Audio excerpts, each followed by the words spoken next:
किस महान हस्ती ने दुनिया को इलेक्ट्रिसिटी से रोशन किया? Edison, Thomas Alva Edison. बिल्कुल सही शान। आप लोगों को अभी तक ये तो पता चल ही गया होगा कि इलेक्ट्रिक बल्ब का आविष्कार American scientist Thomas Alva Edison ने किया था। एडिसन सिर्फ साइंटिस्ट ही नहीं बल्कि एक जीनियस भी था, जिसके नाम पे 3000 से भी ज्यादा पेटेंट है। तो दोस्तों, आज हम जानेंगे कि वो कौन था जो इस जीनियस को भी इस मामले में पीछे छोड़ चुका था। इसको जानने के लिए हमारे साथ वीडियो के अंत तक बने रहें। साल 1878 जब नॉर्थ अमेरिका के सारे साइंटिस्ट मिलकर एक बहुत ही महत्वपूर्ण खोज में जुटे थे कि कैसे इलेक्ट्रिसिटी को एक जगह से दूसरी जगह पर पहुंचाया जा सके, तभी एडिसन ने 100 से भी ज्यादा फेलियर के बाद आखिर इसका हल ढूंढ ही निकाला। और इस करंट को प्रोड्यूस करने के लिए उन्होंने डीसी जनरेटर भी बनाया था, जिसके चलते उस समय वहां के बड़े बड़े जहाज और इंडस्ट्री में डीसी करंट सप्लाई होने लगी। और ऐसे करके एडिसन सारी दुनिया में अपना नाम भी बना चुके थे। लेकिन इस डीसी करंट की एक खामी थी कि इस करंट को जनरेटर से सिर्फ 1 किलोमीटर तक ही पहुंचाया जा सकता था, और ये एक बड़ी समस्या थी। एडिसन और अमेरिका से बहुत दूर ऑस्ट्रिया में एक नौजवान फिजिसिस्ट इस समस्या का हल ढूंढ रहा था। उसका नाम था निकोला टेस्ला। टेस्ला उस समय उनके बनाए हुए नमूने को पेश करने के लिए खुद अमेरिका पहुंच गए, जिससे कि एडिसन को वो ठीक से डेमोन्स्ट्रेट कर सके। आखिर जब टेस्ला नॉर्थ अमेरिका में एडिसन के लैब में पहुंचे, तब टेस्ला मन ही मन बहुत खुश हो गए एडिसन के लैब में हुए रिसर्चों को देखकर, जो कि टेस्ला का बहुत दिनों का सपना था। इसी दौरान टेस्ला अपनी बनाई हुई एसी जनरेटर का मॉडल एडिसन को दिखाया, लेकिन एडिसन उनके दिए डेमोन्स्ट्रेशन से खुश नहीं हुए, क्योंकि टेस्ला का बनाया हुआ जनरेटर का मॉडल एसी से चलता था। इसलिए उन्होंने उनके बनाए हुए डीसी जनरेटर की एफिशिएंसी को कैसे इसमें इस्तेमाल किया जा सके, इसका उपाय ढूंढने के लिए टेस्ला को अपने लैब में अपॉइंट कर दिया। पर उनके इस फैसले से टेस्ला निराश हो गए, मगर फिर भी कुछ न कहते हुए अपनी बनाई हुई मॉडल को कैसे और डेवलप किया जा सके और उस प्रॉब्लम का हल किया जा सके, इसमें जुट गए और एडिसन के इन्वेस्टर और मैनेजर को अपनी टेक्निक के बारे में समझाया। पर एडिसन को ये बात मालूम चलते ही उन्होंने टेस्ला का सभी टीम मेंबर्स के सामने अपमान किया और टेस्ला के द्वारा बनाई मॉडल को सरासर बेबुनियाद और बकवास साबित करने लगे। टेस्ला उसी वक्त बिना सोचे एडिसन की कंपनी से निकल पड़े और अपनी बनाई हुई थ्योरी और मॉडल से कैसे एडिसन और उसकी टीम को गलत साबित किया जा सके, इसकी खोज में जुट गए। पर उस समय ये सब करना टेस्ला के लिए बहुत ही कठिन था, क्योंकि न्यूयॉर्क सिटी और नॉर्थ अमेरिका के हर एक शहर में एडिसन बहुत ही मशहूर और एक अलग पहचान बनाए हुए थे। और तो और अमेरिका के मैनहट्टन में इंसान द्वारा बनाया गया first power station Pearl street power station Edison के थ्योरी के आधार पर बनाया गया था। इसलिए उस समय एडिसन को गलत साबित करना टेस्ला के लिए बहुत बड़ी चुनौती थी। पर टेस्ला उस वक्त नाकामयाब थे, क्योंकि उनके पास उनकी बनाई हुई प्लान को अंजाम देने के लिए कोई भी कैपिटल नहीं थी, क्योंकि टेस्ला एडिसन के लैब को छोड़कर पूरी तरह अनएम्प्लॉयड हो चुके थे। इसलिए उन्होंने एक आम इलेक्ट्रिक टेक्नीशियन की तरह एडिसन के पावर प्लांट के तारे बिछाने और ट्रेंच खोदने के काम में जुट गए। उसी दौरान जब एक दिन उस प्रोजेक्ट के कॉन्ट्रैक्टर और सुपरिंटेंडेंट को टेस्ला ने अपनी बनाई हुई एसी करंट और जनरेटर के बारे में बताया, तब वो तुरंत टेस्ला से सहमत हो गए और इस बारे में टेस्ला की मदद भी की। इसके चलते 1887 में टेस्ला ने खुद की electric company Tesla electric company limited New York में बना डाली अपनी एसी करंट के आधार पर, और रातों रात पूरी दुनिया को चौंका दिया और पूरे अमेरिका में टेस्ला मशहूर होने लगे, जो कि एडिसन के लिए बहुत ही बड़ी चेतावनी बन चुकी थी। एडिसन खुद भी ये जानते थे कि टेस्ला की बनाई एसी मोटर और जनरेटर एकदम सही था और पूरी दुनिया के लिए एक नया रेवोल्यूशन ला सकता था। लेकिन फिर भी अपनी जिद को अंजाम देते हुए उन्होंने टेस्ला की एसी जनरेटर से उत्पन्न 1000 वोल्ट करंट को इंसान के लिए बहुत ही खतरनाक साबित करने की साजिश शुरू कर दी। एसी करंट को गलत साबित करने के लिए बहुत सारे बेजुबान जानवरों के ऊपर इसका एक्सपेरिमेंट किया गया, और एडिसन इस बारे में इतने जज्बाती हो गए थे कि उन्होंने अमेरिका के ऑबर्न प्रिजन के कैदियों को एग्जीक्यूट करने के लिए इलेक्ट्रिक चेयर बनाकर उसमें टेस्ला की एसी करंट का इस्तेमाल किया, जिससे कि सारी दुनिया के सामने टेस्ला का मजाक उड़ाया जा सके। पर आखिर में वो नाकामयाब रहे, क्योंकि अमेरिका के सभी जीनियसों ने टेस्ला की बिना रुकावट और दिक्कत पहुंचाने वाली एसी करंट का समर्थन किया।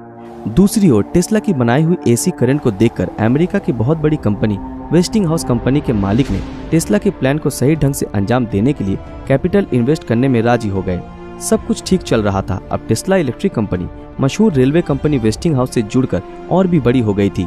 इसी वक्त नॉर्थ अमेरिका के सबसे मशहूर नायग्रा फॉल्स पावर कंपनी इसी खोज में जुटी थी कि कैसे नायग्रा फॉल्स में हर सेकंड में 225 क्यूबिक फीट गहराई में गिरने वाली पानी की शक्ति को इस्तेमाल करके ज्यादा इलेक्ट्रिक प्रोड्यूस किया जा सके, जिससे कि हर साल मिलियन टन कोयले की बचत की जा सकती है। तब उन्होंने एडिसन कंपनी के इन्वेस्टर जेपी मॉर्गन कंपनी को ये डील दिया। तब कंपनी के मालिक ने इस मामले में टेस्ला की बनाई हुई एसी करंट को ही ज्यादा बेहतर समझा, इसलिए एडिसन के डीसी जनरेटर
करके बड़ी आसानी से इस्तेमाल किया जा सकता है और जो बिल्कुल खतरनाक नहीं है। पर इस ट्रांसफार्मर को एसी करंट में अंजाम देने के लिए टेस्ला को और भी ज्यादा कैपिटल की जरूरत हो पड़ी।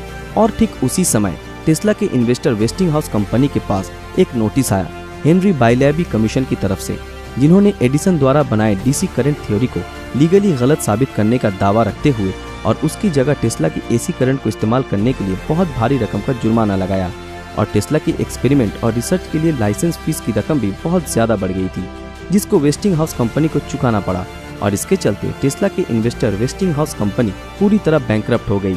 जिसी दौरान टेस्ला की बनाई हुई मॉडल का और एसी करंट को ट्रांसफार्मर के जरिए ट्रांसफॉर्म करने के एक्सपेरिमेंट का खर्च उठाने में वो नाकामयाब रहे और टेस्ला ने खुद मायूस होकर अपनी रिसर्च को छोड़ दिया और पूरी तरह मानसिक बीमारी का शिकार हो गए, जिससे आज हम OCD यानी ऑब्सेसिव कंपल्सिव डिसऑर्डर के नाम से जानते हैं। इसी बीमारी के साथ टेस्ला कुछ सालों तक न्यूयॉर्क के एक होटल में रह रहे थे, जिस दरमियान 1943 में टेस्ला का देहांत हो गया। और उस समय पूरी दुनिया के सामने एडिसन के डीसी करंट को इलेक्ट्रिक का इकलौता और जरूरतमंद घोषित किया जा रहा था। मगर उसके तकरीबन 1 सेंचुरी बाद अमेरिका के कुछ इंजीनियरों ने टेस्ला के बनाए हुए थ्योरी को आजमाया और एसी करंट को अंजाम दिया, जो आज भी हर रोज हम इस्तेमाल कर रहे हैं। तो दोस्तों, आखिर में जीत टेस्ला की ही हुई। इन दोनों जीनियसों के बीच की लड़ाई में टेस्ला पहले भी खुद को सटीक और विजेता साबित कर चुके थे, मगर उनकी बदकिस्मती उनको तभी भी दुनिया की नजरों में छुपा कर रखा। पर वो कहते हैं ना, सच आके नजर आ ही जाता है। आज के समय में टेस्ला को सभी जानते हैं, जिसकी बनाई हुई एसी करंट वर्तमान समय के लिए एक वरदान स्वरूप है और आज के समय में 99% इलेक्ट्रिसिटी एसी है। दोस्तों, आज के लिए बस इतना ही।